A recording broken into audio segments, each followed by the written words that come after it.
So it is Sunday night, and hopefully you heard me say that because I thought it said it was started, so I'm going to guess that it is. It is Sunday night, and that means it is time for yet another wrestling podcast exclusively here on the Popcast Network. This is Impact Wrestling Slammiversary, live from, I don't know where this place is in Toronto. This just venue. Nightclub. Yeah, we'll go with it. Sure, it's a nightclub. No, it's an actual nightclub. I know, but oh my god. This venue. It's not a wrestling venue. No, it's not.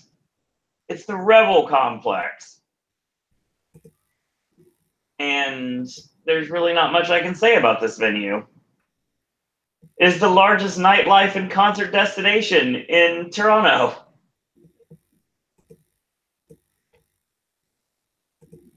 Which it clearly isn't, because there must be like an actual stadium. Right. So, my name is Owen. Joining me, as always, is the voice of wrestling here on the Popcast Network, and that is Ashley. Fuck Batman. Never say that. Titans already did. Too bad. I haven't seen the trailer yet. So, Impact Wrestling will be returning tomorrow and Tuesday for the Impact tapings. And then 3 days later, Busta Rhymes and Lil' Kim will be there. All right. Of all places. So we have our live chat as always. Timbo says, interesting show. I'm trying to work out whether that's a good thing or a bad thing. Hence the term being thrown in there makes me think that's not a great thing. Because I don't know whether this is saying much because it's not been great. Right. This is the best Impact pay-per-view for at least 3 years. I'd say. I mean, you finally have the perfect mix of talent and booking and the styles, and half of the commentary. Booking. And the stupid booking. Yeah. Technically, we have to say 3/4 of the commentary was bad this time because I don't know what that tan was that was on Don Callis. It did not suit him. What happens, I guess? He's not Drake Younger. He's not Drake Wirtz. He's not the NXT senior official. Drake.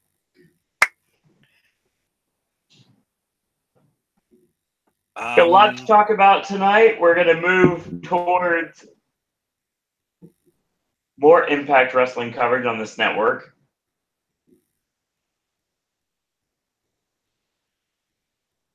We will not have, I don't think we'll have results for tomorrow during the Monday show. I guess we'll see. If not, we'll get it out to you guys next week. We'll go over results from Toronto. Yeah. I don't know who we're going to get the scoops off of.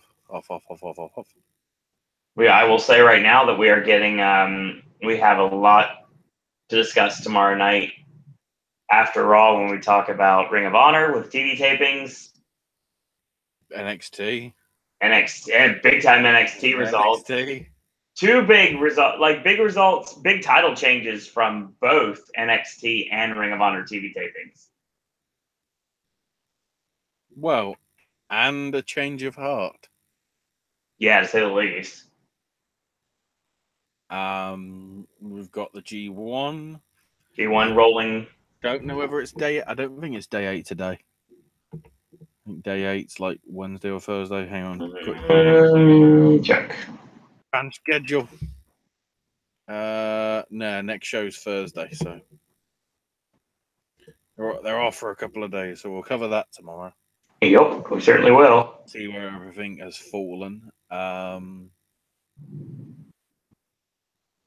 I don't know if there's been. I should probably have a quick look. I know the Progress Wrestling show isn't till Wednesday, so we can't sort of cover that in terms of results. Mm. The one thing that I'll mention here because I'll forget by tomorrow. Apparently, Bad Bones won the Ringmaster tournament thing, so I can't find any results for Defiant shows anywhere as even ever happening.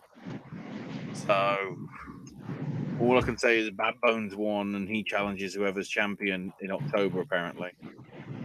And I think they're doing like Kirby, Hendry, Osprey, and Volta, Gabriel Kidd, Rampage, and CCK versus Mark Haskins and Jimmy Havoc. Pretty solid, I'd say. And then I guess the one thing that we can bring up, given that it strongly pertains to what went down tonight, the MLW show.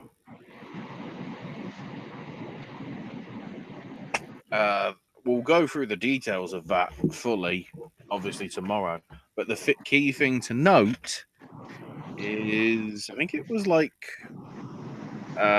nearly at the end of the show. It was the Heart Foundation of Teddy and Davy Boy taking on ACH and Rich Swann. Something happened. I'm guessing it's Teddy Hart's fault, because it nearly always is. And Swann got a major concussion. And Su Young went with him because, you know, compassionate, even though he's abused her. Because logic. So because of that, Impact basically went, yeah, he ain't on the show. So they did the sensible thing. They made a guy not wrestle when he easily could have done, even though he shouldn't have done. Because if this was old Impact, they'd have just said, "Oh, work through it," and then we would have had a death in the ring, probably. Thankfully, we didn't get that. Instead, as a pretty good alternative replacement, I'd argue, Rich Swann gets replaced by Petey Williams.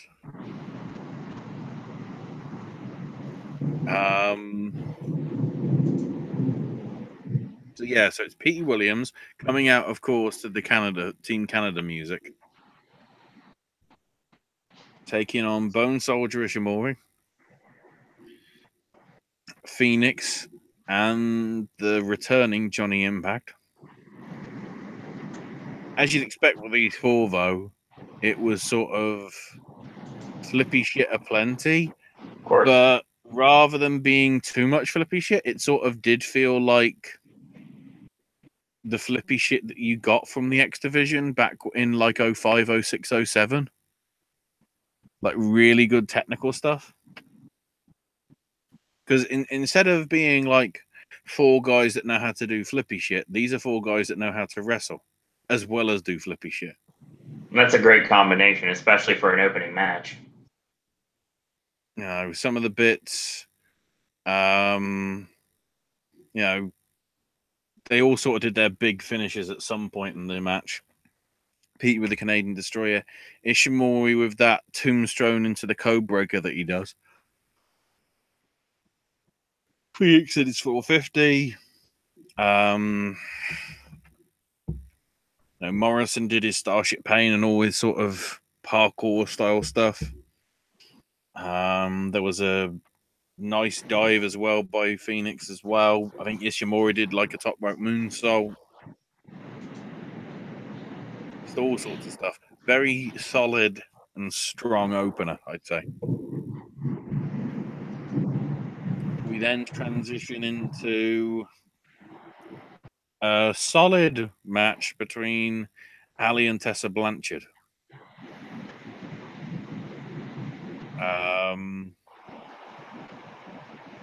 You'd expect, considering Tessa Blanchard's pedigree and the veterancy of Ali.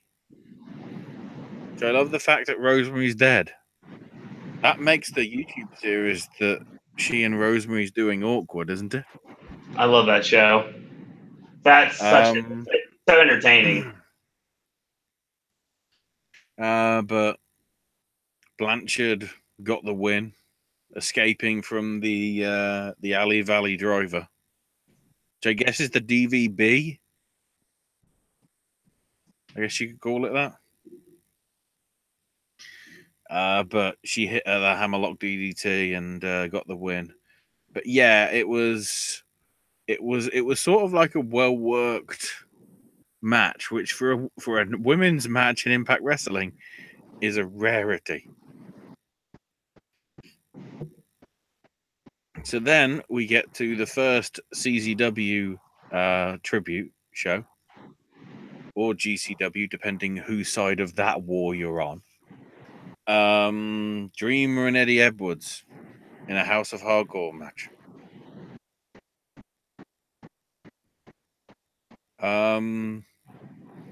Edwards, I know, got busted open because some staples got put in his forehead.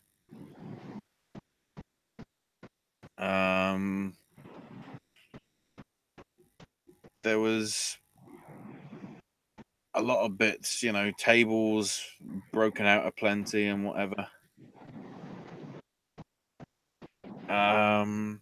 The big thing though was the finish, because Dreamer brought a table out.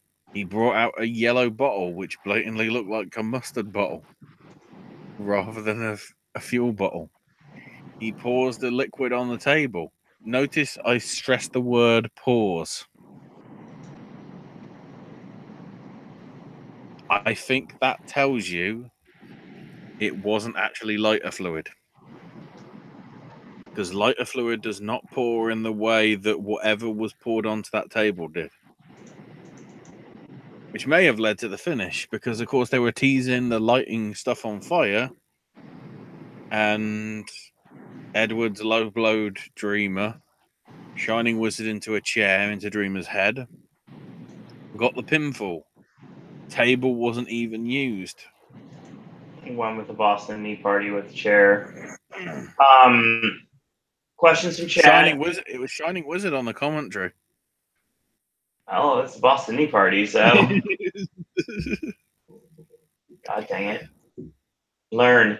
Anyway, what's happened if I would have been there? So Timbo says some of the cards should have been different places. Hyro says great show, but OGs versus LAX was sloppy. One Triple S says I guess OGs for claiming themselves tag champions. We'll get to that. We'll get to that. Okay, One Triple S says Allie has 12 years of experience, but she wrestles like Mandy Rose. Do not disrespect Allie like that, please. I can see what he's saying though, because the problem is the character is to be she's only learning how to wrestle. She still isn't. She's still a greenhorn in Impact's eyes because she's just come from being, Maria's secretary sort of thing. But despite the fact that she's a better wrestler, probably. Well, she certainly wrestled for longer than Tessa Blanchard. Yeah, easily. And we'll get to Hyro's comment when we get to the main event. By the way, I think we found out tonight that Impact is seriously racist. Because right at the end of the feed, the color bars come up and it says Hiawatha on it. Yeah, that great Native American leader. They put on with the color bars, you see, because he's a man of color. They're racist. Anyway, it was solid. It sort of the thing that didn't help was this crowd, because as soon as they got into the idea that there was going to be weapons in this thing, that's all they wanted. That's they the problem. Want wrestling. They wanted tables, they wanted chairs, they wanted fire, they wanted everything. Thankfully, the rest of the show was going to sort of deliver it to some extent. And then afterwards, like, Edwards was crying and whatever. And they stood face to face. Alicia, Eddie's wife, came out and said, shake his hand. And they did, and they sort of teased something, but then Tommy gave him the Singapore cane and left. So I guess that's the passing of the torch. That's what it appeared like. This is what happens when, one, you're no longer in Ring of Honor, and two, Davey Richards decides to be a bloody fireman or an ambulance person or something.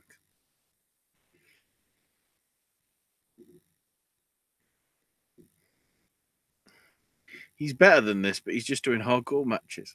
I don't get it. I get it with Penta and Sammy.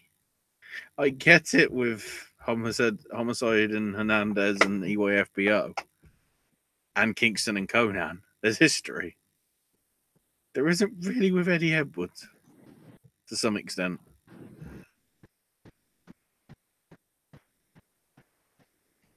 Or is he just doing this because he knows he's never going to get hired by WWE? So it's just like, screw my body.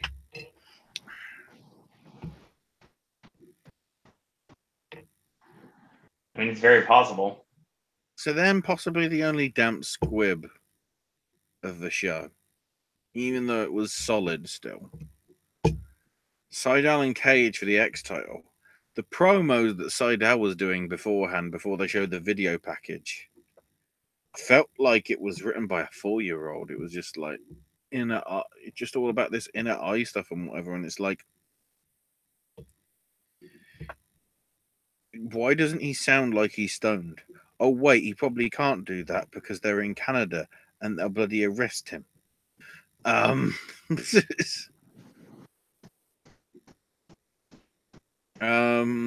Cage was looking a lot more muscular than he has.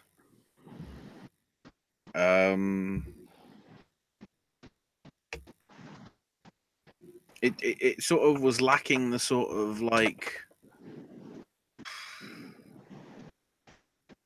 the it factor of like really being engrossing. It was just like a solid match. Cage getting the win with the drill claw. There was a nice bit when Seidel would reverse the powerbomb into a Rana. Very similar to what we saw later on in the night with Moose and Aries. But yeah, Cage won. So yeah, he's still undefeated, at least in Impact. I don't know what the angle is for him now. Well, I mean, we're getting back to the old style of the X Division where it's really cliche, but the X Division is not about weight limits, it's about no limits, and Brian Cage works really well for that style. Yeah, but at the same time, what title did you give the flippy shit people, considering how the titles that they were representing it now don't exist? You can have everybody band together to try to take Cage down. If anything, Cage should be challenging Aries. Option C makes sense. How use it against Aries? Oh, we're doing the option. I don't even know whether this option C shit is happening again. It probably doesn't, but I mean, think about it this way. Wouldn't it be a great way to use option C against the person that created it? Well, if he actually created it. From a storyline perspective, he did. From storyline perspective, yeah. Yeah, I think that would work quite well. So then, this is the first one that I think you got to saw. Yes, correct. So he's basically to some extent, maybe triple main event. I don't know. Oh no, sorry, forgot. Su Young, Madison. This match, I mean, Josh on commentary really trying to put under the fact that he has no remorse for the fact that he's already went on television numerous times and proclaimed that he's with Madison Rayne, and everyone knows it, and yet he doesn't even really by the no end reaction of this, we're going into whatsoever. the next thing. Madison Rayne has choked out to the mandible claw. Su Young retains. Madison Rayne's been dumped in a coffin, and for all we know, is dead. Yeah, it's probably writing her off television. Mae Young Classic comes to mind, honestly. I can't. No, well, she ain't gonna be on that. What I can't wait for is when they do it on Thursday, and it's just like Josh coming home on his own, and it's like, Mummy's gone missing, and the kid's just like, "Why didn't you do anything about her?" And he just goes, "Because I'm a pussy ass bitch." Well, you're not wrong, but still. I guess we should use the word faggot because of how he misused it. What? I'm pretty sure he said that, didn't he? I don't recall. He mouthed it Oh yeah, one time. I kind of So wanted to. somebody was making fun of him, and they cut to him in the interview position, and oh no, that was it. It was fucking Michael Cole, wasn't it? Uh-huh. Michael Cole said that Josh Matthews was a faggot. Yeah, I remember that. In the same week that the Glad thing started up, it's just like God, great their timing start, guy. horrible timing. One Triple S, thank you for saying I was right. I recall when Abyss was X Division champion. Yeah. Are they doing Destination X because I know it's before Bound for Glory? Who knows? It's probably going to be an Impact special taped in Canada, if I had to guess. I don't even know what Impact's doing in terms of tapings. I know that they're not going to be anywhere Tuesday. near me for a while. I know they're Monday and Tuesday, and then they're doing 2 more shows in August. Yep. So I know that Impact will not be anywhere near me until at least probably after Horror Nights. So I'm guessing that means over the 2 nights they must be recording like 3, maybe 4 weeks of TV. Probably. Because otherwise it don't fit. No, I didn't get One Triple S. I'm not going to be going to Bound for Glory. I will say that I'm very happy to say that I did get to see both Bound for Glory and Slammiversary pay-per-views, so I'm happy with that. I've been to TakeOver. I've been to WrestleMania. I mean, so the only thing I went to the show in Daytona Beach, which is the closest I'm getting to New Japan for a while. And I've got Ring of Honor in my sights right now, waiting for that to happen. So very soon, once Lakeland is announced for another Ring of Honor show, I will be finally seeing Ring of Honor live.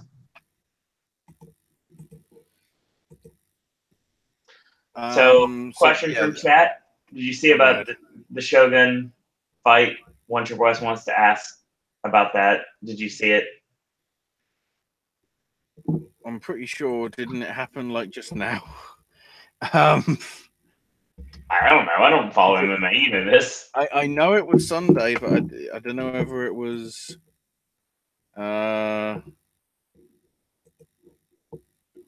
If it was Hamburg, Germany, no, I was busy catching up on the Formula One stuff. Yeah, we'll get to that, Hyro. We'll actually talk about that tomorrow. I know the result and everything, and it was sort of an impressive win for Anthony Smith. It's sort of like, I will say that, I was impressed by that. But the fact that, like, I think this, I don't know whether it sets the record or ties the record, but I think there was one fight on the Fight Pass that went the full 15 minutes.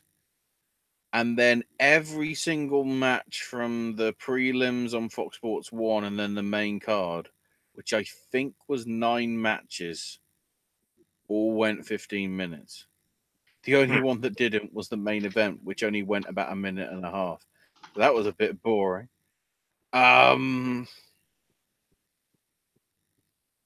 So yeah, I do. Then again, by the looks of it, most of the judges were pretty unanimous on some of these things, with literally unanimous decisions across all 3 judges for most of the fights that did go to decision. Yeah, I'll probably be paying more attention to the show next week in Calgary, mainly because it's one that I'll actually be able to see because I'm up till late o'clockish. I completely forgot that there was a show tonight because it was in Europe. I don't pay attention to the ones in Europe because I'm just used to looking for UFC shows at like 1 a.m. my time. Because like it's in the daytime. Well, shit. Also, I'm getting distracted because I'm wondering what the hell in kayfabe Johnny Saint's got in the works for the NXT UK tapings next weekend. That might be fun. I literally hate how Wikipedia does no longer list finishers and any sort of moves of any kind on most of their most of their pages. Unless it's Ronda Rousey. So annoying. Ronda Rousey is the exception. I do like the finish of this match, actually. The really awkward way she put on the claw. I like that a lot. Yeah, and then it sort of looked like she was licking the fingers back, but it was just taking off the glove. Right. And of course, they put her in the casket, and so ends Madison Rain's career in Impact Wrestling. I love the fact that it's like, so they're in Canada, and they're still not using Rosemary. She'll make her return on the tapings this week. And Taya can't wrestle here. Nope, she cannot. Because if she goes to Canada, she might not be back into America. I think even despite the fact that she married John Hennigan. Unless that gives her the green card. I very well could have given her a green card. I guess we'll see if she shows up on the tapings this week. Will they let her in? And more importantly, will they let her out? As in, will the Americans let her back into America? Or are they going to be pussy ass bitches? Because they easily. Let's see. When Triple S says, honestly, I thought Sami Callihan was crazy, but nah, for Ciampa being in a PG show, he's way more crazy. I hope one day Ciampa beats Sami. Well, that might get complicated. Considering they're in different companies. Yeah. So, LAX versus LAX in a... Wait, who the fuck has the music? Match. Yeah, this was like right away we had Independent Wrestling 101 where they forget the music. And they just played like on the side, the OGs came out to their OG music as they have now. And then Ortiz and Santana come out to no music whatsoever. It's like, okay. It's like that. It's like that's on purpose because whoever wins like has the true identity to LAX. Maybe it's like the sirens blared and everything. It's like whoop whoop. That's the sound of the police. That song, but there was no lyrics to it at all. There was nothing to it. It was literally just random sirens, and here's EYFBO looking like the dead presidents. It's pretty New Jack. God. First off, I want to talk about real quick before I go anywhere. I don't know why I picked this match, but I did. The ring announcer looks kind of like Mike Rome, obviously. Friend of the network, Mike Rome. Mike Rome, Rockstar Spud. Wearing Michael Buffer's tuxedo with a little bit of the Shera brothers like mixed in as well. Get that vibe from the Shera shake. Oh, get that.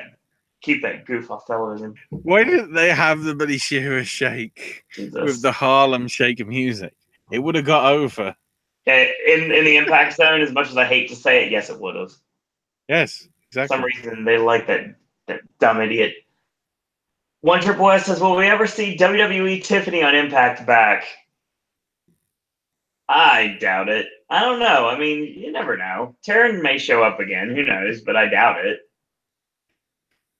Considering, I was going to say, considering she was a born-again Christian and then literally came back a few months later and dressed like a hooker. Yeah, that happened. That's complicated. Why did Eddie Kingston get involved in the match? He did after I was going to say, how can they? WWE has a sponsorship deal with K's.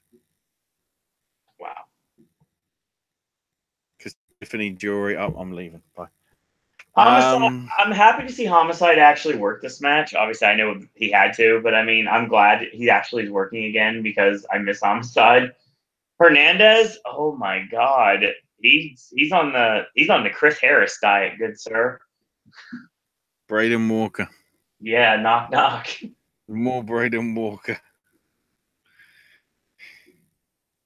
I mean, he'd still beat my behind, but I mean, that's not saying much. So, I mean, no disrespect to Hernandez. He's been in better shape. I'm sure he'll probably need to get back into it if he's going to stick around for a while. And obviously, given this finish, they are going to stick around for a while. Hernandez's size was rivaling that fat woman. I mean, the one that Ryback clotheslined in the yes. pool? Yes. Yes. If you haven't seen the Shell Shock commercial. Good Lord. And then randomly turns into like a hot woman. So what we've established is I understand. What we've established is just as long as you're attacked by Ryback, you'll turn into an attractive person. Why doesn't everybody want to get hit by him now? The only thing about this match that kind of was like it just kind of came out of nowhere, and that was the finish. What they should really do now in some sort of federation or something is have like Ryback versus Kikutaro. Have him do the spear thing. He falls through the ropes of the floor and underneath the apron. And then out from the other side comes Hornswoggle dressed up as Kikutaro. And then that's like, oh, wow. Shell Shock works. Yeah, it's about as good as the blow-away diet plan from Playboy Buddy Rose. Okay, like I said, this finish came out of nowhere. It was awkward as all get out. Conan came with a distraction. Homicide spits in his face for disrespect. Grabs Conan. Conan slides in a bag. And it was basically just a straight-up scoop slam on the thumbtacks and a frog splash, and that was the end of it. No big table spot. No, not really. There were table spots, but no table spot finish. Yeah, I like.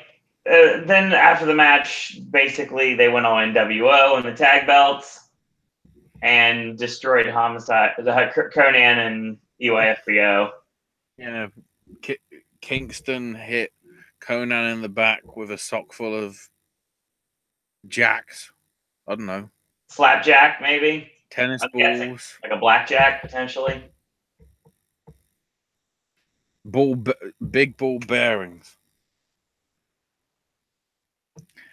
And they took the tag titles, sprayed on them OG,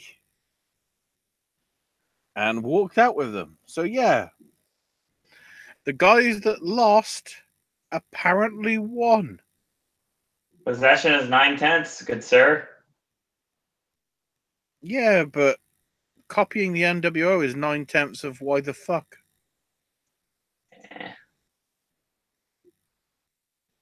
Fair point, but still. You know, good match. Yeah, it wasn't bad. It was a little sloppy in areas, but it wasn't bad. Finish was a little like anticlimactic, but then the after thing was just stupid. They're continuing the feud. Yeah, I don't want it to continue. There's not a point to it to continue. That's the problem. And Hernandez needs to go to a fucking gym. And Homicide, to be honest, with the age that he is, he should just retire. If he wants to live a normal life for the rest of his years, retire. Stop doing all these crazy weapon matches. Hernandez with the pounce early in the match, and then all of a sudden he does the dance afterwards. Yeah, one Triple S. I remember that. Oh no, that when he did the pounce, and one of EYFBO went to the outside, and then Homicide did the sort of tope suicida to the outside.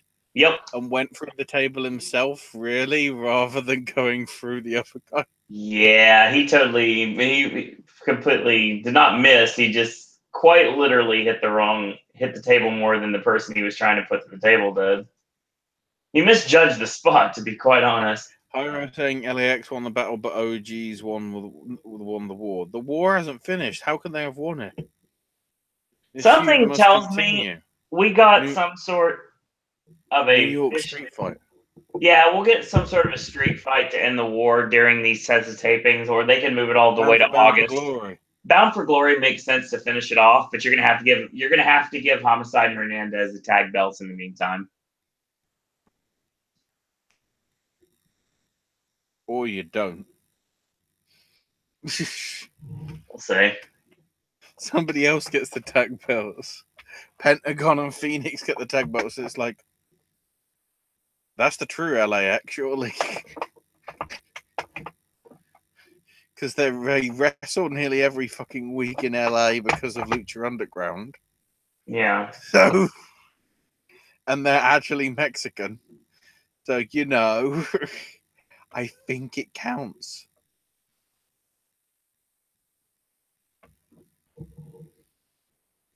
Also, I'm pretty sure UFBO are Puerto Rican. Yeah. So, you know, it's very LAX-ish, isn't it? Huh? And then we get... Oh, go ahead. Have we got comments? No, we'll get to it in a minute. I do not support Sami Callihan's mustache.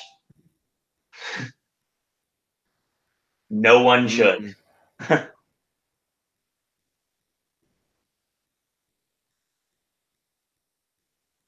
Miguel Varón from Uruguay thinks that he's CM Punk. I like that. Thank you, Miguel. So let's get to, I don't know, best match of the night? Yeah, I would say so. Penta and Callahan, which felt like a very old school style Lucha Libre hardcore match. Uh-huh. Yeah. After El Santo, but before Prime La Parka. Maybe Conan, maybe like the old school Conan Pero Gallo feud. Oh, senior Paraguayo. Yes. Oh yeah, so if we're talking 80s, yeah.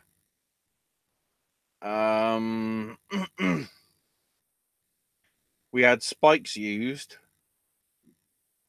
and also pops. So we tried to reference every single channel that Impact has been on in this match. Especially because it was already on iPay-per-view. Oh, that's my only gripe about this show. They're still charging $40 for pay-per-views. Traditional style. And they're charging $20 for access on Fight TV. I feel that if I would have less of a problem if it was 15, because I think 15 is the right amount of money that you should be spending for an independent quality show on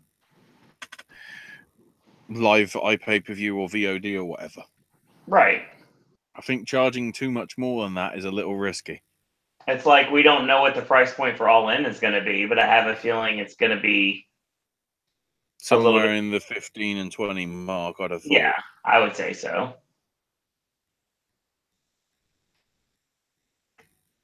Then again, we still don't officially know where that's actually being broadcast. One Triple S agrees with me that Sam doesn't like Sammy's mustache either. He says, I love Penta and Callahan, but I kind of dumb. He attacked the ref. I know he can't see, but he could tell the difference of the clothes. That's the point, though. I like that. He's just like, I don't care. Whatever, I'm going to break somebody's arm. It doesn't matter who it is. I'm just going to break someone's arm, and that's what Penta does well. We broke her. We're following the continuity from Lucha Underground. The only continuity, you know. This is true. Why don't I just call him Sammy Crow? Then again, at some point, then again with the whole Crow bit, the weird bit is he was actually looking like Russell Crowe at some point. Oh God! Because of his facial hair and everything, which is a bit weird. Does that mean Penta and Sammy are the nice guys? Oh God! I don't know. I know they're saying that Callahan threw powder. It was legit cocaine. Let's be honest. I mean, the amount.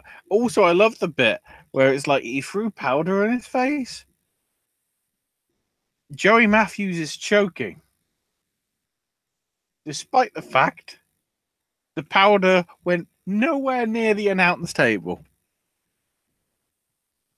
So what I'm thinking is he must have serious fucking asthma, because if throwing cocaine from 4 meters away from the commentator causes the commentator to go into a coughing and choking fit, he must be really, really, really uber oversensitive breathing. Why didn't he do that when his wife was being carted into a coffin? I don't get it. Well, okay, and I'm confused on this because I'm not sure what's going on with this. Wonder Boy says I'd rather watch All In than KSI versus Logan Paul. Not worth $8. Oh God, yeah. The YouTuber fight. KSI faced Joe Weller like in February-ish, which KSI won, and now he's challenged Logan Paul. His brother is facing Jake Paul. There's other YouTubers fighting other YouTubers. It's happening. I think it's in or around the weekend when Stacked is happening. Which ironically, the show's in Manchester, just like Stacked is. So Manchester's going to be bloody busy that weekend. Plus, like 2 weekends afterwards, they're having that like WrestleCon style thing, Wrestling Media Con, whatever they're calling it, in Manchester. So Manchester's busy for like a month from August. I don't even know whether there's like major boxing there happening either as well. But no, they're like the best bit was when they were messing with the spikes.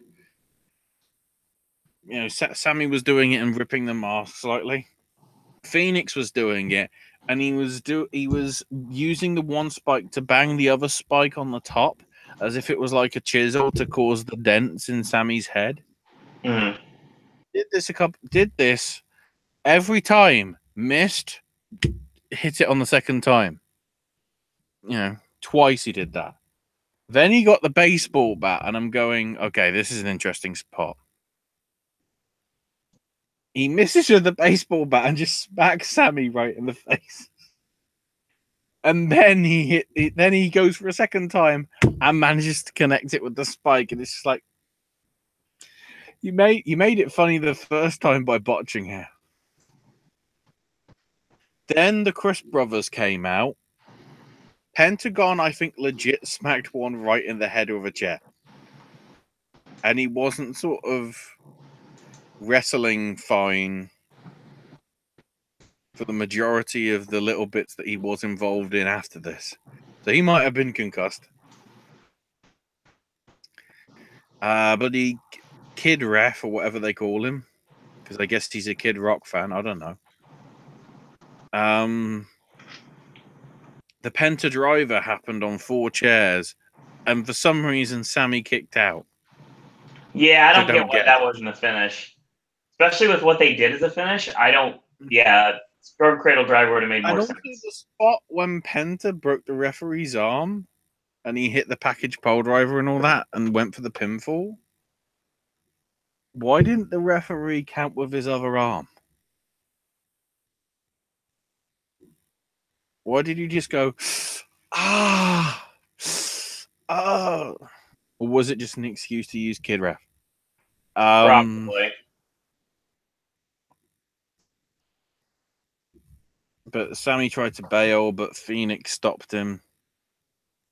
Security came out and held the Chris Brothers back.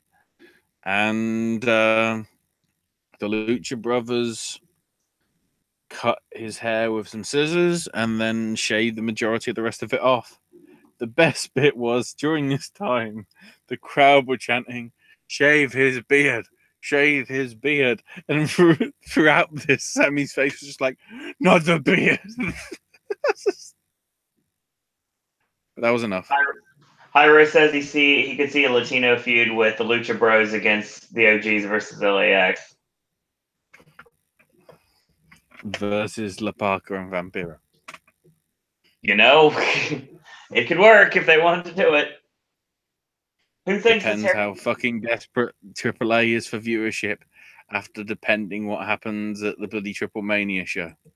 Which I think is actually also that weekend when the crazy shit's happening with KSI and Logan Paul.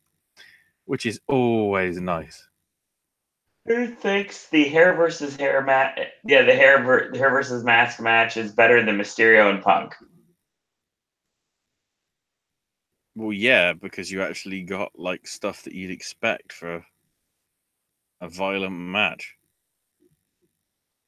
I would argue. It was good stuff. Bound for Glory is coming to New York. Yes, to the Melrose Ballroom. Yes, Melrose Ballroom. If you look up the Melrose Ballroom, literally all they do is dancing stuff. But I have been informed by the notes from Papa Dave, who himself did actually the live review and whatever and thoughts on F4W. Apparently, this is the venue that Court Bauer's been doing the MLW shows in. Ah, okay. Including where Rich Swann had his concussion. So I bet he won't want to go back there for Bound for Glory in October. We'll see. Then again, what I really hope happens now, even though I don't wish it to, because actually tonight's show was good. What if WWE goes, oh, by the way, this women's pay-per-view, October 14th? It's supposed to be September 30th. Oh, God, are they doing it at the end of September? Boom. That's what I saw this weekend was the fact that it was supposed to be September 30th. That'll be announced on Raw tomorrow night. Boom. Yeah, let's look at the dates.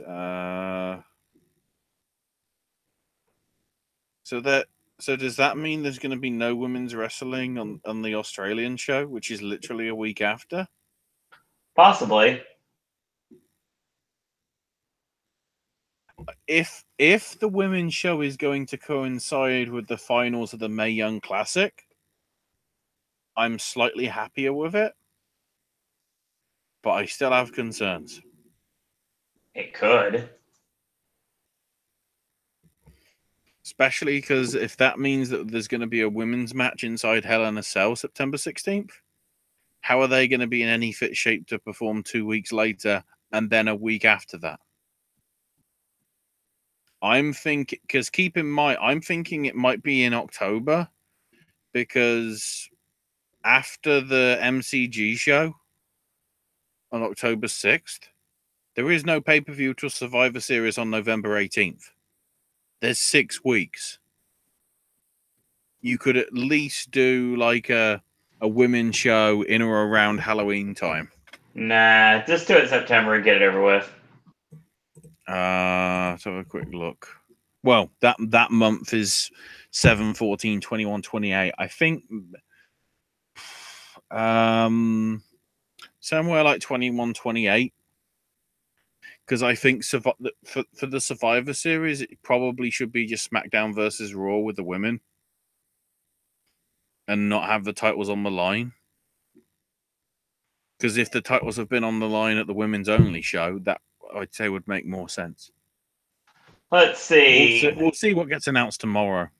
One Triple S wants to know why Eddie Kingston's acting like a black man and sick and tired he should act Latino. Yeah, I can. With all these actions of the behaving like a black man, he ain't getting an invite back to Shikara. I'm telling you that. Wow, that's the thing.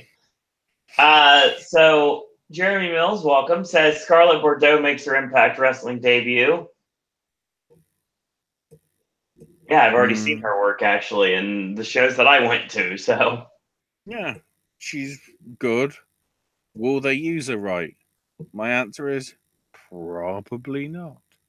Impact is making Killer Cross seem overrated. So the question that I stalled from earlier from Hyro, when is Aries dropping the title? He's almost 40. Impact needs to find a new star.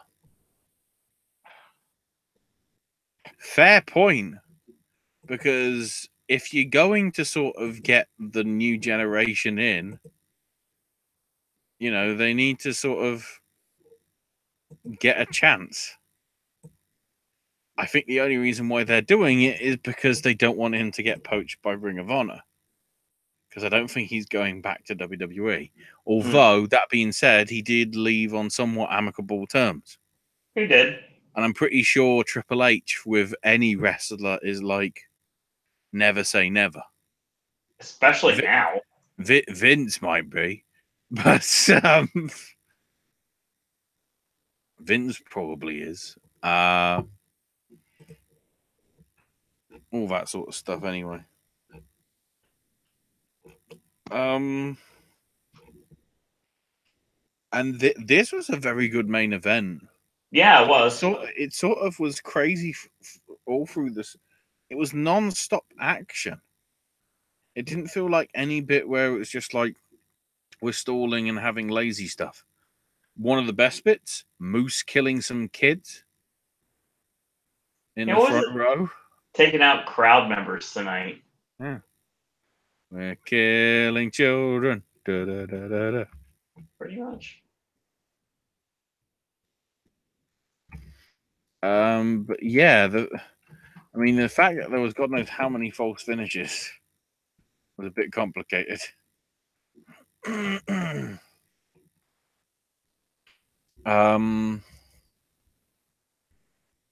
don't know. The last chancery was got out of the MDK, the what was it, the Go to Hell? Go to Hell was a good false finish. I enjoyed that. Clash of the Titus. The brain buster. It was only like multiple brain busters outside and inside the ring that actually got the win eventually. The Spicoli driver on the ring apron. And then the random baseball guy had to get involved because baseball.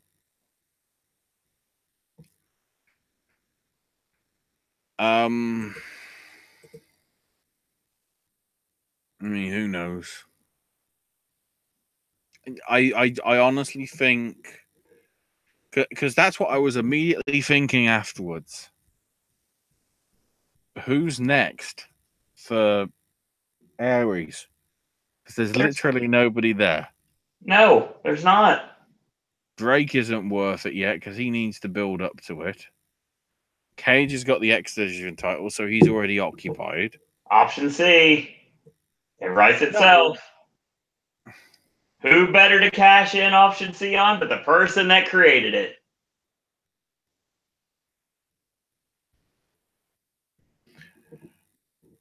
I'm going to have a quick look at the Impact Wrestling. One Triple S also talking about James Storm wanting in the WWE, doesn't care about the schedule. I'd love James Storm in WWE. I really would. James Storm is great. He's really criminally underrated too. I'm just trying to think about who's. Hang on, where's the? Have I got the Impact Wrestling roster? Yes, I have. Abyss hasn't been seen, so I don't know what's going on with him. Apparently, he's producer now, so Yeah. who knows what's going on with there. Andrew Everett doesn't fit. No. Cage does. Yeah. Conley doesn't. Nope. None of OVE does. Nope. Xavier DJZ. Maybe Eddie Edwards, but that's grasping because of everything that's happened. Yeah. Eli Drake has got to earn it, especially because obviously, Warney wasn't on the show tonight because of the contract situation. Grado, no. Secretly, it should be Joe Hendry, considering those shows that he's actually doing on Twitch for them now, which are actually pretty good because it's Joe Hendry. I really hope it isn't Killer Cross. Maybe Johnny Impact? That's a good possibility. Maybe. KM, no. Congo Kong, no. Down, no. Moose, no, because even though it was dirty, he sort of lost clean. He lost clean. There is no dirt. No, he lost clean.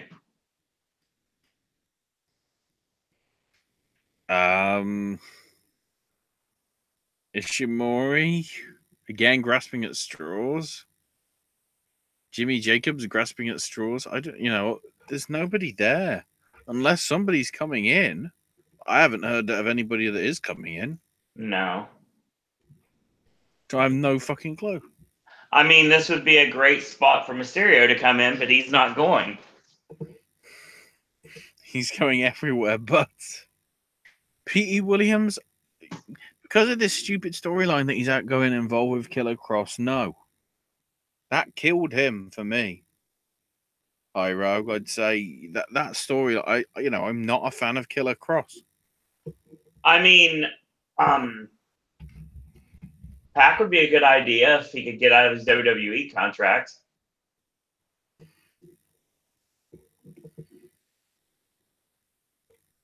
But I don't know how many people would buy him as a world champion. Probably because Killer Cross came through GFW. So, where's my fucking gold, Jeff?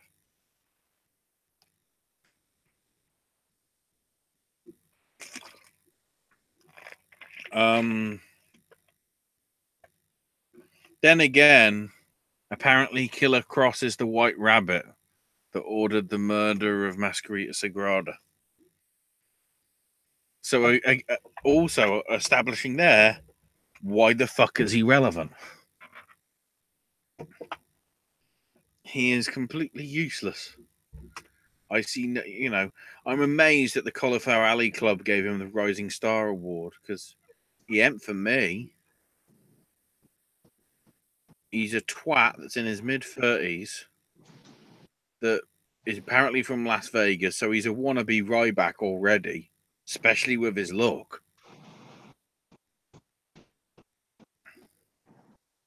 And in a company where you've already got Cage, who is much fucking better, why do we need another one? That's the problem you've got in WWE. There's too many people that look the fucking same because of their muscular bodies. Right.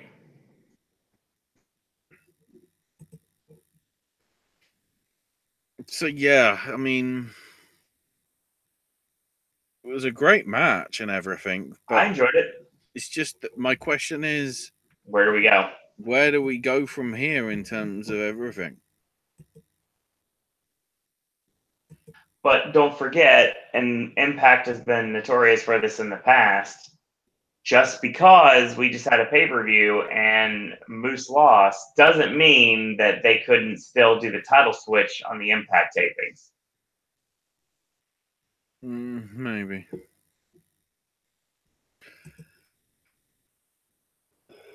I mean, who's a free agent right now that would make an impact like that? I mean, we always talk about like Jake Hager, but I mean, Hager and Aries would be fun, but I mean, not much of a point right now.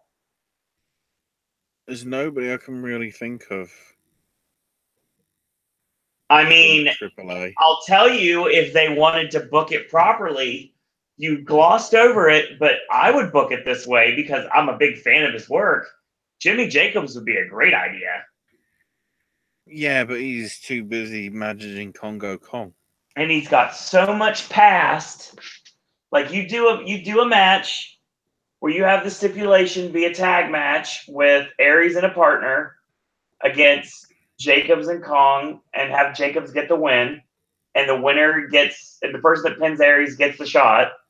They could play up their title, they could play up their history. You could use Josh and Don Callis to bring up the fact of Jimmy Jacobs' past without, of course, showing any ROH footage because you can't. But I mean, the fact that Jimmy Jacobs can be a world champion, has beaten Aries before. So if they really want to pull the trigger on it, they can. And I would love to see them start that weekend. But I don't think they would.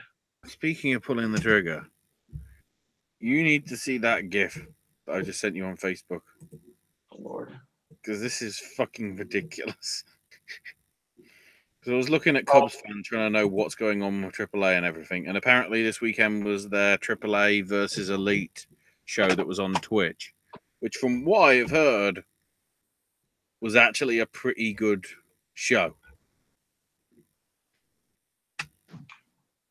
But the thing is, it was the usual sort of crazy shit with too much complicated shit going on. But yeah, the GIF that I sent, which I probably can't put in the chat.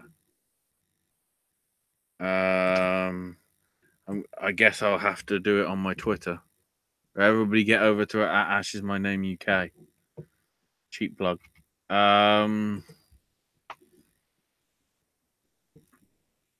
Let's send this tweet image out.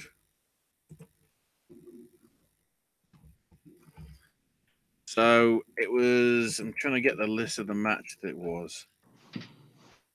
So this was a match that had Argenis and Aerostar versus El Hijo de LA Park and Taurus. Mm-hmm. And the GIF that I just tweeted literally just showed. You might have to click on the link, guys, because apparently it's not working. Aerostar, he's basically going for like a tope suicida, like jumping up onto the ropes and going to do a flip down. Except he overshoots it. Somehow manages to land on the second rope from the outside, jumping out, and still managed to do a Hurricane Rana spot on Taurus. That is one of the most ridiculous spots I've seen this year. Please tell me you've seen this picture.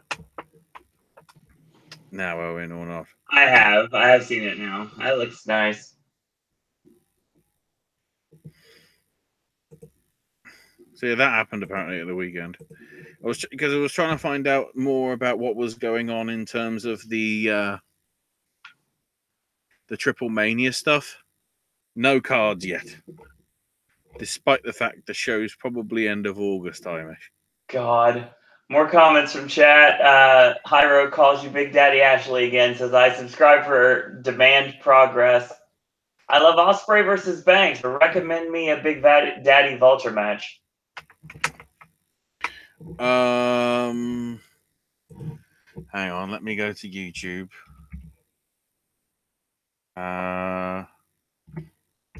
And just search free match Volta. I'm pretty sure there's an Evolve one. Yeah, Fred Yeho versus Volta for the Atlas title went up last year. Travis Banks Volta was pretty good from Defiant from a few months back. There it is. Volta versus Zack Sabre Jr. from Evolve 99. That was a pretty good match, as you'd expect. Then again, apparently on Rev Pro UK's channel, see Big Van Volta, before he became Big Daddy, take on some bloke called El Generico. I don't know who that is. Also, apparently in WXW, Volta took on Daisuke Sekimoto. Holy shit, I need to find out where that is. Apparently, keep an eye on, because I don't know whether WXW release their stuff on their YouTube channel in terms of TV stuff. Because apparently tonight, for their Shotgun TV tapings, they tape Pete Dunne versus Volta. That might be one to try and keep an eye out for if you can, somewhere. Because what's a good match of his from Progress? Oh. To be honest, quite a lot of them. I need to get Volta's cage match profile up. While you're doing this, Hyro says, I really like Jack Gallagher versus Pete Dunne, the UK exclusive match. Like the spot, Dunne with the bitter end kicked out and the pump handle and the tombstone. One Triple S says, Jimmy Havoc versus Sami Callihan death match. Yeah. Really like during hair versus mask. Don says the ref don't care because they ain't paid enough. Probably because they don't pay him enough. Probably. You need to change your Twitter handle to Big Daddy Ashley UK. No, I'm not that. I'm not. Sadly, I'm not that stupid.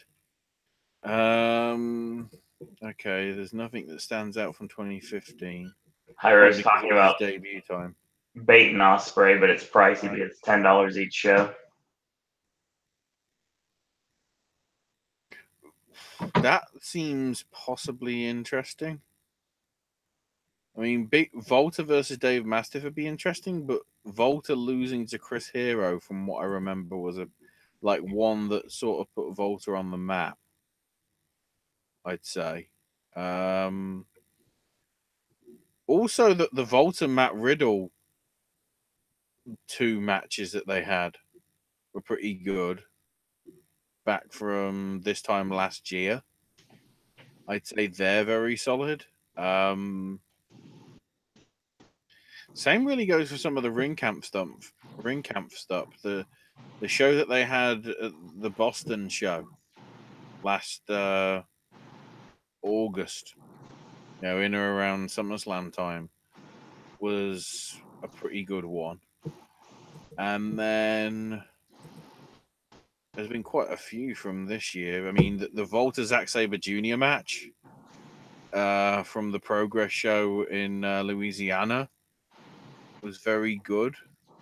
I'd say that's one certainly worth watching. And also, I'd say the fact when Volta beat Travis Banks by countout in night 2 of Super Strong Style, the way that obviously that has now led to clearly Volta, and I've got a feeling that because of Zack Sabre Jr. not being able to compete, they're doing a whole thing of if anybody wins 3 matches in a row, they automatically get added into the main event of the Wembley show. I've got a feeling that Pete Dunne is beating Dragunov now because Volta's winning the world title. Volta is going to get 3 consecutive wins somewhere on the US tour because he's Big Daddy Volta. And he goes on to win. And I don't think anybody would complain, even though, he is Austrian and everything. Because the amount of momentum that was behind him, championing him to go to the E, Did you hear that new rumor that's come out this year, by the way? I heard about Matt Riddle. Yeah, that's what I was going to say. Supposedly, Riddle is Take over Brooklyn. Going to be the takeover surprise. I mean, wow. Well, that's the case, then I'm guessing they're going to be really lax on their drug policy. Dude. I mean, literally, like Matt Riddle makes Rob Van Dam look like Ben Stein. Now, if you want to be more topical, he makes Rob Van Dam look like CM Punk. Chosen Bros, yeah. Is Don Callis scouting talent for Impact during All In? Possibly. MJF and Impact. I wouldn't mind that. He's got to be honest, if you like Doctor Who it and regenerated Eli Drake and turned him into MJF, nobody would notice, except he'd be better in the ring. Oh my God, yes. Tell me, yeah. Get rid of that stupid catchphrase. We'll be good to go. Has Volta ever done a Raw? I think so. He is very Keith Lee. He does some crazy, stupid shit. Fun fact, I've done a Rana before. Uh-oh. When I was in much worse shape than I currently am in, so that's a thing.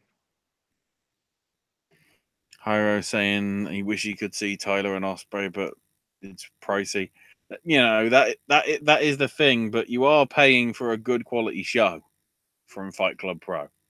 They haven't really, ever since they moved out of the nightclub, where I've heard word that when they were in the Planet nightclub, I think it was in Wolverhampton, they literally had a 20-minute interval in between every match just so the people could get drunk at the bar. Also, this was at the time when, you know, the metal fencing that they put around like construction sites? Yeah. Just like the temporary ones that they put in like concrete barrier style things. That's what surrounded the ring. We're talking that ghetto, that old school. And now when they have their shows, it looks like everything.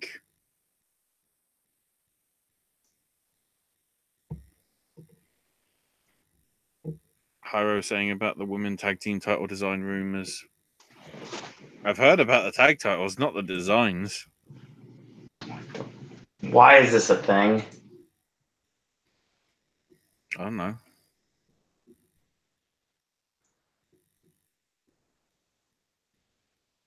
I'm not against women's wrestling. We don't need a tag division.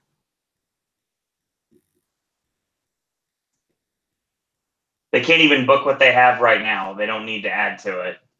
Yeah.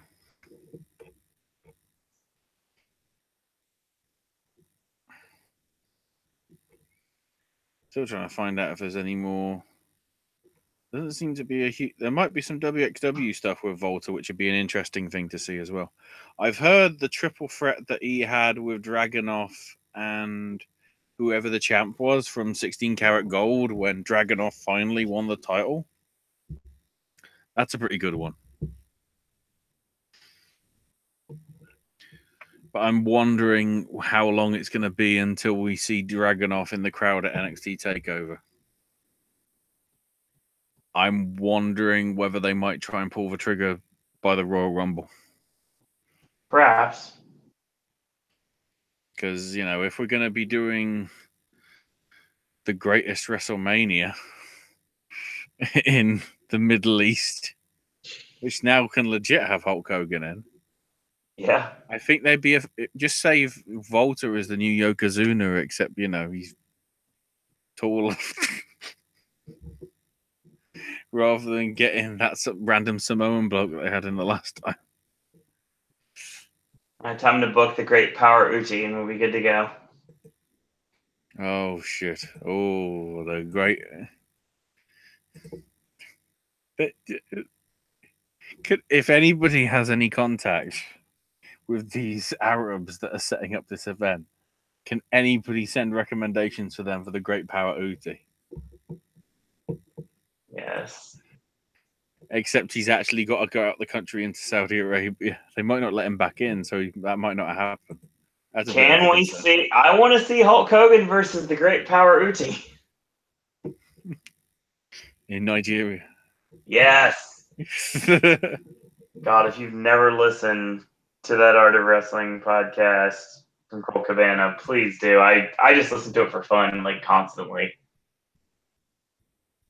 Rumor is belts by Dan say that it's like the men's title has a white strap and women's style gladiator. Well, they don't need women's tag belts. Less said about it, the better. Does Carlito still have drug problems? Possible WWE return with his brother and cousin. There's got to be a reason why that's not happening. If anything, some of the videos you should watch with Uti is the Grapple Vision one, which amalgamates everything with the Chris Jericho podcast and everything, where it sort of comes out, among other things, along with the Cult one. There's Jericho's also done a podcast on Power Uti. I haven't heard that one. well, it's the sort of the same stuff, except it's actually from Gallows and Anderson. God, Gallows and Cliff Compton. Gallows and Anderson were being interviewed, and they talked about Uti. God, yes. And then they mix it in with Domino's experiences as well. Super Domino. The actual match between Power Uti and Super Festus is also up on YouTube. I've seen that match actually. Along with the Great Power Uti versus Drew Tossell from 1985 from the Pro Wrestling USA taping. And also another old show where he's fighting Super Dallas. I don't even know who that is, but I honestly think, knowing how much they love wrestling, how much they love like stories in wrestling, I know that Cliff Compton's retired, but I'm telling you right now, JCW Gathering of Juggalos 2019, Great Power Uti versus Super Domino at the Gathering. That needs to happen. oh, turns out that Super Dallas thing is just some WWE SmackDown versus Raw create a wrestler thing. Jesus. You mean like the wrestling, just like the show that Granny ended up doing a review on from a couple weeks ago? Great Power Uti Legend. If you search that, you should be able to find the like full 17-minute sort of like crazy shit. You also get to see Great Power Uti on his saxophone. Oh my God, yes. Which is the best bit. I don't like Jinder Mahal's grandfather in Impact. Well, yeah, one, racist stereotype, and two, it's shit. Because it's just like, it's the Shira Shake version 2. Jeez, God, that's... Lord. What percentage of chance do you have of Noam Dar beating Pete Dunne? 75. At this rate, I think that's a possibility. The smart booking, Dunne is dropping the belt the week after SummerSlam. Because I've got a feeling NXT TakeOver is involving something. Maybe with Adam Cole. Then again, I don't know whether he would be dropping the title. Come to think of it, at the Birmingham, because I thought Birmingham tapings, hometown, that doesn't normally go well for people. Right. But then again, wouldn't it be great to have the WXW champion versus the WWE UK champion at Wembley? Because that's the only way you can do that match. If you want it to be like sort of, not saying both titles on the line, but as a showcase thing, it helps that both people have like something to show their achievements for, rather than one's got a belt and the other hasn't.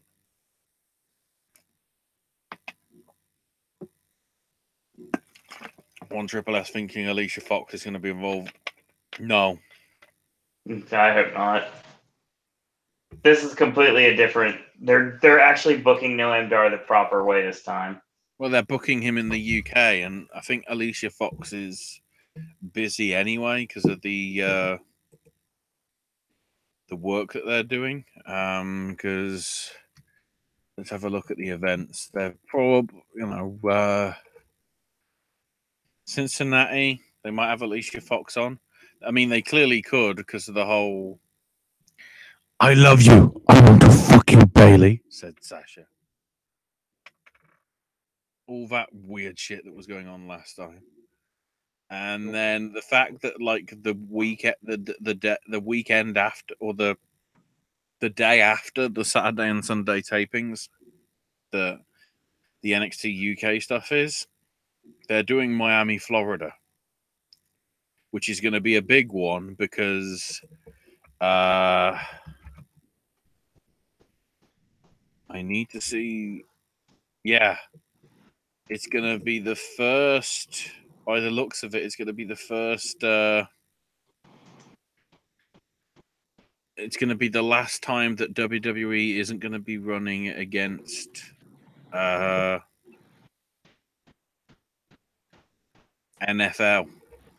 related stuff, because the preseason for the NFL starts. I mean, it technically starts the Thursday, the 2nd of August, but that's only like one match. The rest of them, nearly all of them, play on the second week, of which we've got Thursday ones, Friday, and Saturday. So it doesn't look like they're actually doing stuff on Monday. They're just doing stuff at the weekends. Oh, but then the week after it gets. I need to get my calendar up for August. There we go. Oh no, there we go. The one Colts versus Ravens in the preseason is going to be the Monday after SummerSlam. 21st. No, 20th of August. I'm getting confused because it's UK times, it's technically 1 o'clock in the morning on the Tuesday. But yeah, that Monday is when it looks like they're going to be going head to head with some sort of football. And then, of course, when we get to September, that's when the shit hits the fan. The build up to Hell in a Cell is where the shit hits the fan. Probably. Let's see. Wonder Boy says, if Noam Dar wins the UK Championship, could we see him back to ICW in Progress? I missed him in both.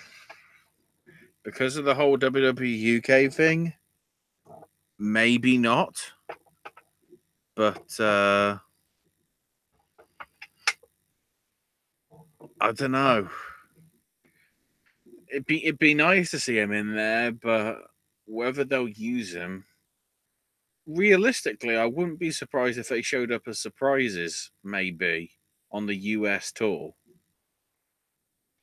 if they're available to make the appearances. So you never know. One Triple S saying that the speech that Sasha said to Bailey should have been between Mandy and Sonya. Is this where I break kayfabe and go, they probably already have?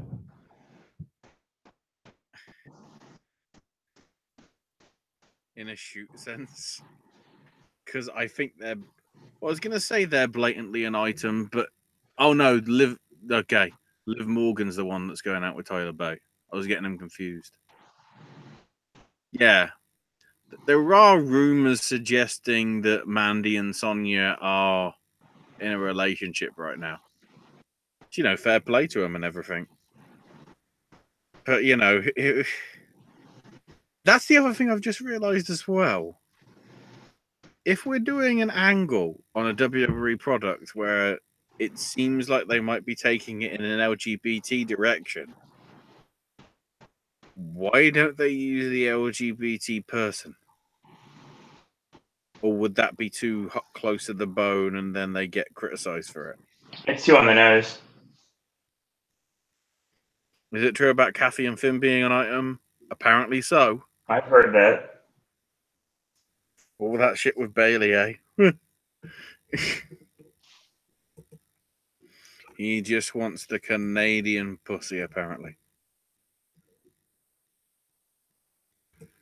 I can say that because it features in a kid's game called Dog's Life on PS2, which is a crazy ass game anyway. And then Hiawatha with color bars. I don't know what that was about. The other things that I will say as well, in terms of Impact stuff, because want to somehow bring it back to that. The stuff that they did beforehand, like the IRL streaming on Twitch, while the pre-show was on, I guess on Fight, because they had the pre-show on the Fight app, despite the fact it was everything that had already been shown on YouTube, which is a bit confusing. But yeah, you could tell from the stuff that they were filming, it looked like a bar that they'd sort of made into a wrestling style-ish venue. Nothing special or anything, at all. But the one thing I did want to point out is I think they did a very good presentation style with it. Because yesterday they did, what was it? I think it was a Slammiversary marathon. Mm-hmm. Where, I can't remember, I think it was...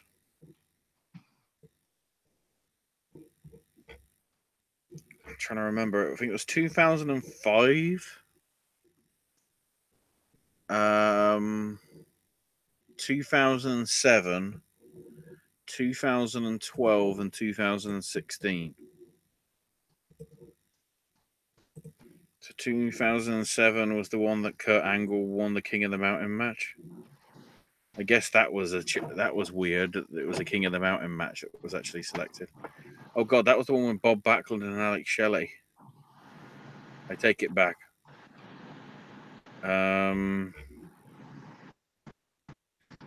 2012,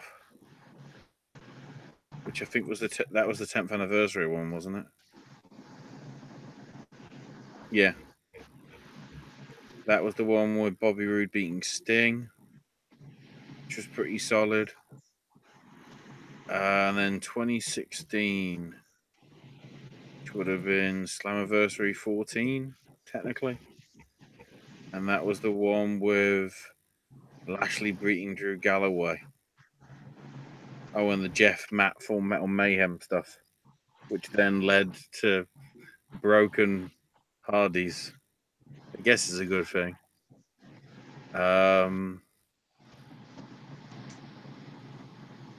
Oh god, Mandrews was on the pre-show for that one. 2 years later, he's in a much better place, getting the shit beaten out of him by Eddie Dennis. Now I'm determined to get the list of the on-screen talents and see if it just says Kid Ref. Oh, it doesn't. The other thing I will note as well, nearly all the matches sort of went like at least 11 minutes-ish. Mm-hmm. The only ones that didn't was the Cage Side Out, which was just shy of 10, and the Su Yung Madison Rayne thing, which actually went only for like 7 minutes. So yeah, the Ali Tessa Blanchard match nearly went double the length of Su Yung Madison Rayne. So your title match meant less than a Blanchard versus a Cherry Bomb. That sort of booking doesn't make sense and whatever, but let's see what goes down with that. I might pay some more attention to the problem is the TV stuff does not reflect how good this show should have been. If we're going on the TV product, this should have been sort of okay, but not as good as it was. This pay-per-view overperformed completely in a good way. Now the question is, can they keep that consistency going into Bound for Glory?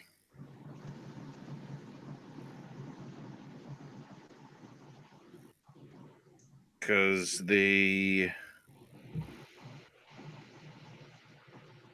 well, come to think of it, Redemption wasn't too bad, I think, from what I vaguely remember. The last thing with Mackenzie Mitchell, who may or may not have been fired, even though I don't remember seeing her at any point tonight. I think it was all Alicia too doing the interview. So, Pyro saying that he's sick of Matt Sydal's third eye gimmick. In reality, his gimmick's being a hippie stoner. His third eye is his penis. Blatantly. That's what it is. And the Who tag title tournament is a joke that Paige made. Well, yeah, no, because, you know, Xavier Woods. That's all I'm saying. And Melissa Santos and Brian Cage together. Well, yeah, because, you know, she had his baby.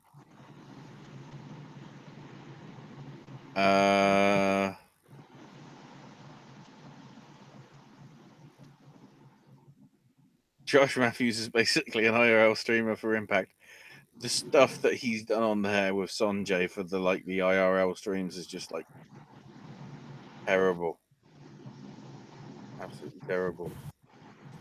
I still question all the thing. You know how they were saying the Fight Network's coming to the UK?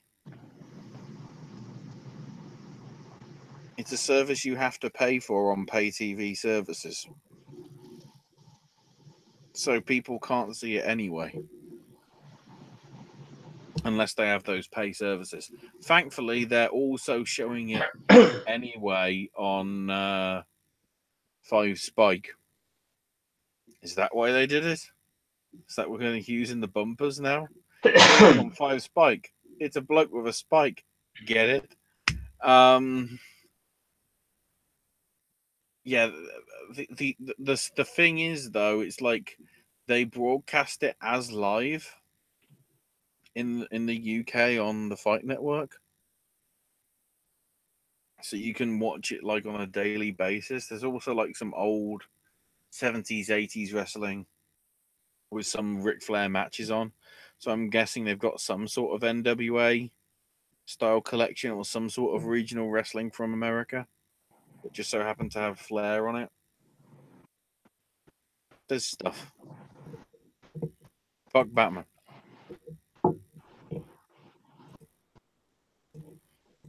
That might be a signal.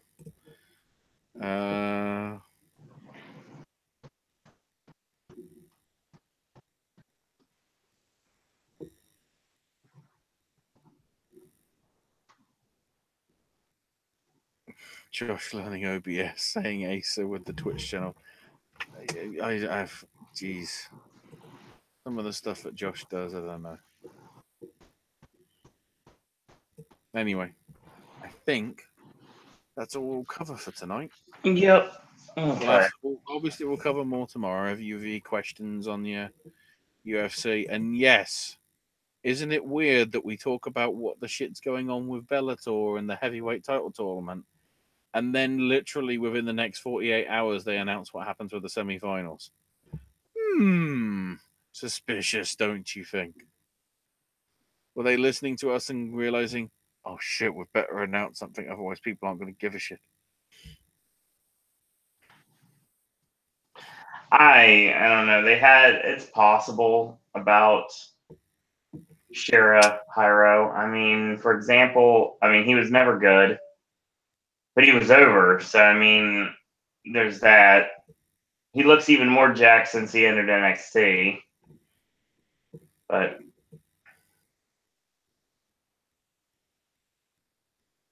one time in stream, Josh said, "What do you think of Alien's match?" And Sanjay says, "We're still live. Are we still live?" That feels a bit harsh. It's not a bit harsh. That's very fucking harsh. Oof. I think we're done. Mm-hmm. And that's our show. So thank everyone for joining us tonight, whether live or in archive. We had a lot of content that popped up this weekend, pun not intended. Oh, shit. Something for you guys to watch while we're asleep and whatever. Well, not your sleep, because New Japan just put up for the AWA World Heavyweight title from 1990. Larry Zbyszko versus Masa Saito. Watch free for a week. So you better watch it quick, everybody, or else it will be gone.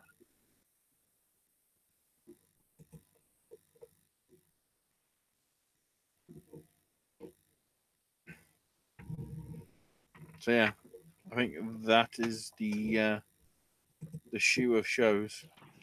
Okay, so we had, like I said, we had a lot of content over the weekend. We had a Game with Ash made its triumphant return. Snacks Ash is coming up real soon. We've also got more wrestling content tomorrow night for the Monday Wrestling Popcast. We'll soon as Raw is over, we'll go live. And we got more Sip and Snacks coming in the near future. I got a Sip and Snack. I finally went to BJ's restaurant. We're gonna try the Pizookie, so that's coming up soon. And thanks to Tim, I got a lot of brand new sips that we're going to be trying in the near future. So stay tuned for that. Oh, sips. Oh, before I forget, somebody's asking for some chops, so I'm doing it against my own chest. I don't know why. Tomorrow is the start of the 2 nights of Elias. If you noticed. Although it doesn't look to be starting with Elias, because Table for Free is supposedly on tomorrow, right after Raw, with the Hall of Fame Legacy. That's all it says. It doesn't say who's a part of it. But then after that, the Elias Live from Bourbon Street thing that was taped at WrestleMania, which is obviously going out because obviously the Elias Unplugged album, whatever they call it, or Walk with Elias, is coming out. And then it's actually listed on here, even though, well, no, for some reason Monday's listed up to like